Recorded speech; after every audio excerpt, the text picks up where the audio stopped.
কবি নিতাই জানার কবিতা মাতাল হয়ে ওঠার পূর্বে। ভদ্র মহোদয়গণ, বদ্ধ মাতাল হয়ে ওঠার পূর্বে আমি কয়েকটি কথা বলতে চাই। আমি সেই কথা বলবো যা আপনারা শোনেননি, যা আপনারা জেনে থাকলেও থাকতে পারেন গত জন্মের মতো কোনো এক স্বপ্নে, যা আপনারা এই পৃথিবীতে কল্পনাও করেননি। আমি আপনাদের সেই কথাগুলি শোনাব।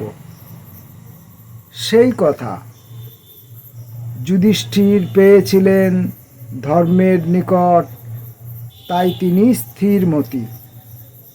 গৌতম শুনেছিলেন আকাশ থেকে, তাই তার নাম তথাগত। আর মহাত্মা গান্ধী নিজে আবিষ্কার করেছিলেন, ধন্য হয়েছিলেন এই ভেবে যে জীবন মাত্রই মরণোন্মুখ।